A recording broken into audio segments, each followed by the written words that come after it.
एक संत थे, बहुत भजन करते थे। एक दिन वो सुबह सुबह ब्रह्म मुहूर्त में भजन करने के लिए, स्नान करने के लिए जैसे यमुना जल में गए तो एक प्रेत उनको आवाज लगाने लगा। प्रेत की आवाज सुनकर के उन्होंने कहा, क्या है भैया, क्या बात है? प्रेत ने कहा, महाराज मैं यमुना पल्ली पार गांव से आया हूं। एक बार बाढ़ आई थी बहुत वर्षों पूर्व, तो उस बाढ़ में सोते हुए हमारा पूरा गांव यमुना जी के जल के चपेट में आ गया और हम सबकी मृत्यु हो गई थी। हम सब प्रेत बन गए हैं।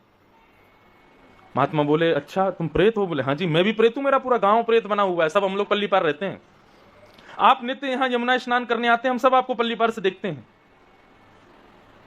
संत बोले, मुझसे क्या काम है आपको? बोले, काम केवल इतना है कि जब कभी भी आपके प्राण निकले ना। बोले, अच्छा, तो प्राण निकलने पर आपका अंतिम संस्कार आपके शिष्यगण जहां कहीं भी करें उनसे मना कर देना, उनसे कहना आपका अंतिम संस्कार पल्ली पार हो जहां पे हम लोग रहते थे। संत बोले, क्यों? बोले, आपने इतना भजन किया है महाराज, आपने इतनी कथाएं गाई हैं, इतनी कथाएं पढ़ी हैं, इतने वैष्णवों को आपने उद्धार किया है, आप नित्य तिलक लगाते हैं, नित्य यमुना स्नान करते हैं, आपका शरीर इतना पवित्र हो चुका है भजन के प्रताप से कि यदि वो पल्ली पार जाकर के उसका अंतिम संस्कार हुआ तो आपके अंग से निकलने वाले धुएं से, आपके चिता से प्रकट होने वाले तेज से हम सब मुक्त हो जाएंगे। संत ने कहा, वास्तविकता है? बोले, बिल्कुल वास्तविकता है। तो आप केवल अपने शिष्यों से अपनी अंतिम इच्छा इतनी कर दीजिएगा कि आपका अंतिम संस्कार पल्ली पार जाके करें। तो संत ने अपने सब शिष्यों से कहा, भाई देखो बुढ़ापा आ गया है, अब मेरा जीवन कभी भी नष्ट हो सकता है, तो मेरी एक अंतिम इच्छा सुन लो, वो जमुना पल्ली पार जो बंजर जमीन है वहां पर मेरा अंतिम संस्कार करना, इधर मत करना। शिष्यों ने कहा, ठीक है। 10-5 साल बाद जब गुरु जी पधार गए तो शिष्य सब उनको लेकर के गए पल्ली पार और वहीं चिता लगा करके उनका अंतिम संस्कार किया। तो जैसे ही अंतिम संस्कार किया तो महाराज एक चिता यहां जल रही है और देखते देखते शिष्यों ने देखा दिव्य दिव्य ज्योतियां प्रकट हो रही हैं, किसी वृक्ष से, किसी पौधे से, किसी जमीन के किसी कोने से, इस प्रकार असंख्य ज्योतियां उस चिता के धुएं के साथ में आकाश मंडल को प्रस्थान कर गए। मतलब सब मुक्त हो गए। शिष्यगण सब वापस आ गए। जो प्रमुख शिष्य था जिसने अपने गुरुदेव को मुखाग्नि दी थी, वो आकर के रात्रि में जैसे ही लेटा तो एक प्रेत उसके पास आया और उस प्रेत ने आकर के कहा कि भगवान मेरे साथ बहुत बुरा हुआ। बोले, क्या हो गया? बोले, आपके गुरुजी का अंतिम संस्कार हुआ था पल्ली पर। बोले, जी। बोले, उसमें मेरा पूरा गांव, पूरा खानदान, पूरा परिवार तो मुक्त हो गया, मैं रह गया। तो तुम कैसे रह गए? बोले, मैं कहीं घूमने चला गया था। तो बोले, अब क्या करें? बोले, गुरुजी तो चले गए, अब तो कुछ हो नहीं सकता। तो उस प्रेत ने कहा, बोले एक उपाय है। बोले, आपके गुरुजी का भजन इतना था कि भले ही वे चले गए हों, उनकी चिता भी राख बन गई हो, आप जाकर के सादा लकड़ी उनकी राख में लपेट करके, उनकी राख में बोर करके उस सादा लकड़ी को भी यदि मुखाग्नि दोगे, अग्नि जला दोगे, उससे भी मैं मुक्त हो जाऊंगा, लेकिन आप कर दो। तो जली हुई भस्म चिता के ऊपर सादा लकड़ियां रख करके उस पर जैसे ही अग्नि प्रज्वलित की तो वो प्रेत भी मुक्त हो गया वहां से।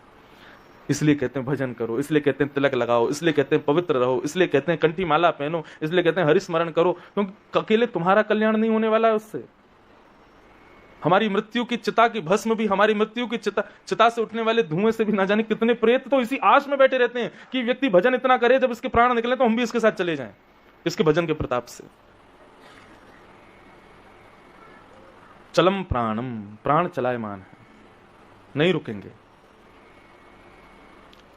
पहली वस्तु जिसको हम अपने से कभी दूर नहीं करना चाहते वो है लक्ष्मी, लेकिन चली जाती है।